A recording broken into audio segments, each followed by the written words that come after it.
so I started with a Walker Evans.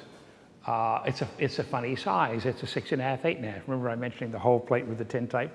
That's Walker using that plate size.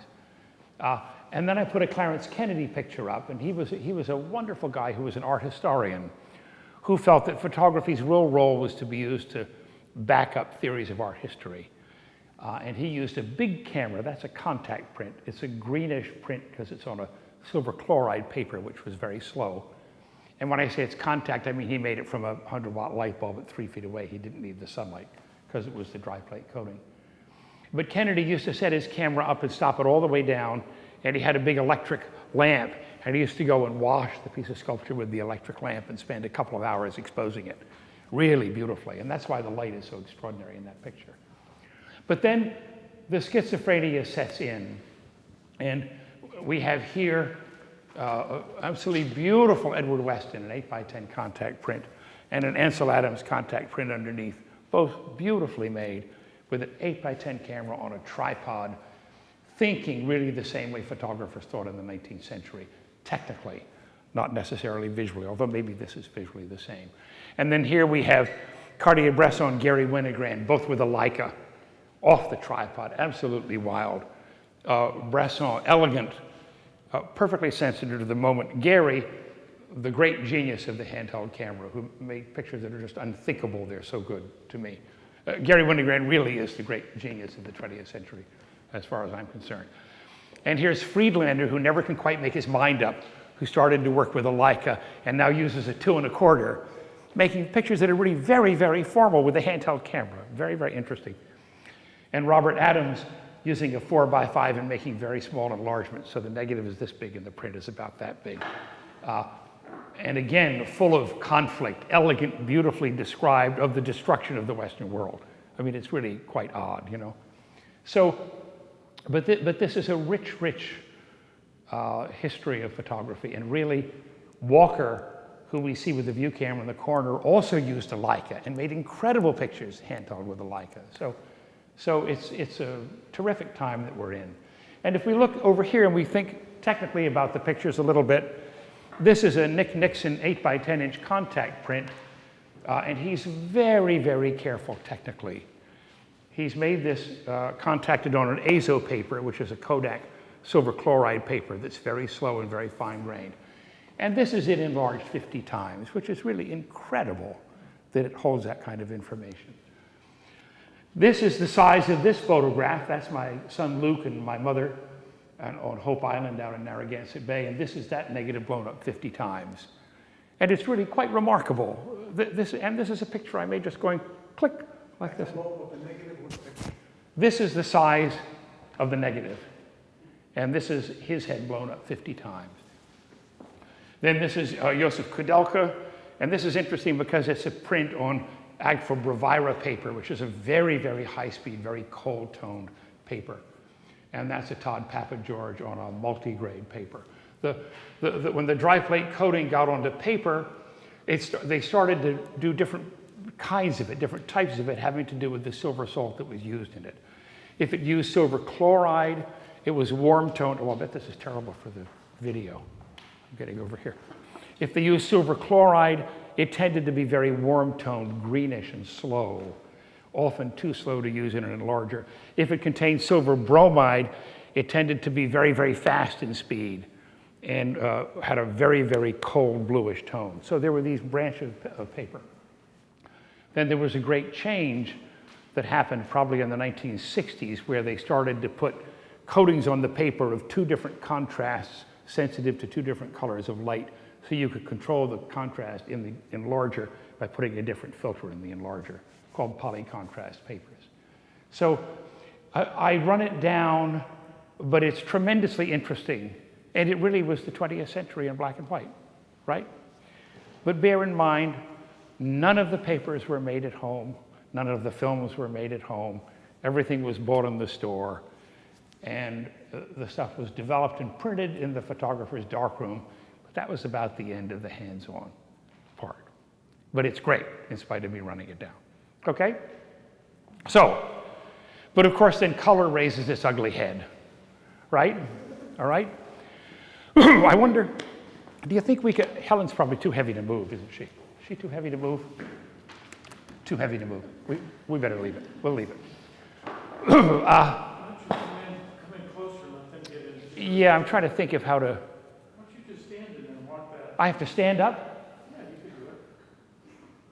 We could roll you around, whichever you want to try. We'll come in on an angle, get in more from that side, so you can't stop the red. I'm going to sit in the corner for a little while. Okay? So, I'll sit like this. How's that?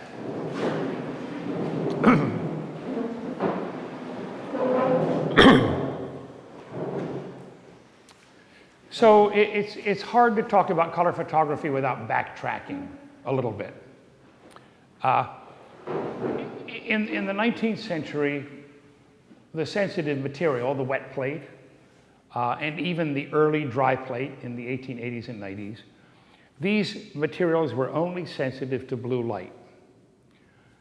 So really, if we made a picture of somebody wearing a red jacket, the red jacket turned out to look black.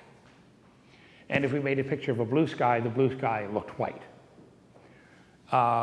We touched on this a little bit with the Francis Frith, where the sky was completely pale and blown out, and he had to paint it out to get rid of the defects in it. And they'd figured out quite early on that you could, if you could have some way of photographing different parts of the spectrum, making records in different parts of the spectrum, you could make color photographs. But they couldn't ever do it well until they figured out how to make the material sensitive to all the wavelengths of light. And this was figured out by a man named Vogel right around the turn of the century. I think if we looked it up, you don't know the date, do you? I think it's 1906, but maybe it was a little earlier. But in 1865, I'm going to say, I'm guessing the date, could be 75, I think it's 65, this Scottish engineer, really he was a physicist named James Clerk Maxwell, figured out the fundamentals of color photography and color printing. He figured them out completely. And I can't talk about it without describing it in some detail. It was the foundation that waited for the sensitivity of silver to be broadband that happened later.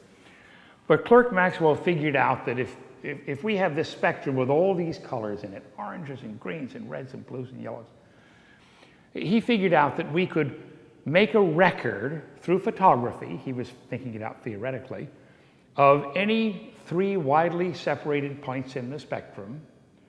And what he suggested that we settle on is red, green, and blue.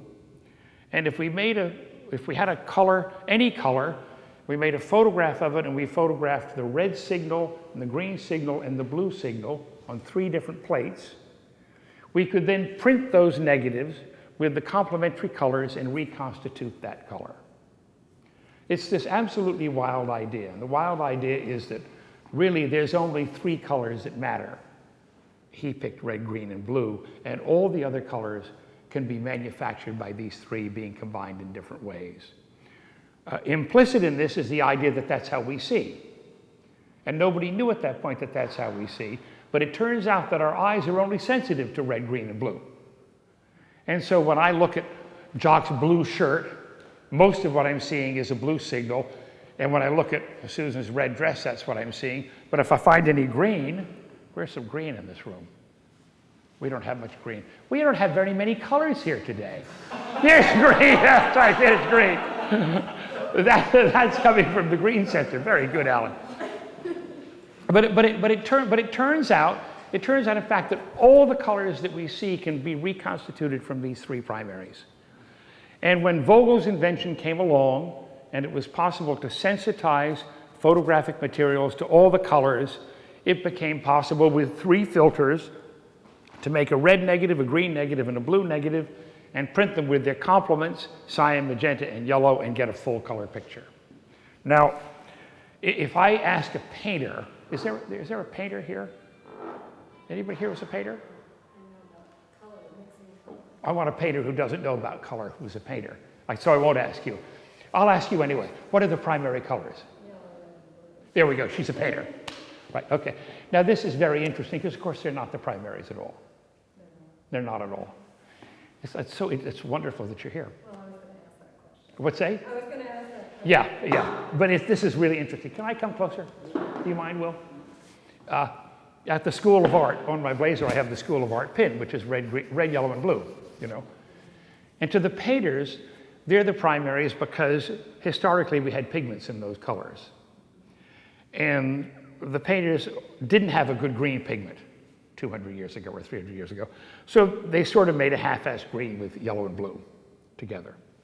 But it turns out when Clerk Maxwell got a hold of it, he said, those aren't the primaries at all. He said the primaries are red, green, and blue if it's projected light. And if we're printing, it's cyan, magenta, and yellow.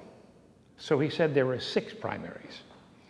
And in fact, the 3 primaries, red, green, and blue, mixed together to make the other 3 primaries that sit in between them, cyan, magenta, and yellow. Now, I can't do this without making a drawing on the wall, which I'm not going to do today.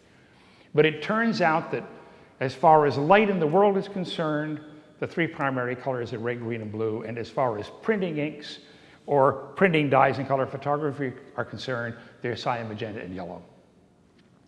So if I go and I have a camera and I sit it up in front of a still life, well, here's a still life here. And this is a bunch of paint samples in a store. That's actually at Home Depot. If I put a red filter in front of the camera and make a plate, I get the information that should be printed with magenta. And if I then put another plate in the camera and I put a green filter in, oh wait, let me get it straight. If I put a red filter in, I'm sorry, I get the information that should be printed with cyan. And if I put a green filter in for the next plate, I get the information that should be printed with magenta. And if I put a blue filter in for the next plate, I get the information that should be printed with yellow. And I've made this sort of half-assed separation up here where I have the original and I have a cyan and a magenta and a yellow separation of that color picture. And when they're printed together, they make the full color picture on the bottom. So it turns out that this system of Clerk Maxwell's worked absolutely perfectly. And color photography was invented and actually practiced by a Frenchman in the 1670s before he had the right sensitivities, as soon as he's heard Clerk Maxwell's lecture about it. Louis Ducos d'Oran started to make them very bad color pictures in the 1870s and 80s. But this system completely dominated and created color photography up until about 1940 when the modern photographic materials that we now have came into existence.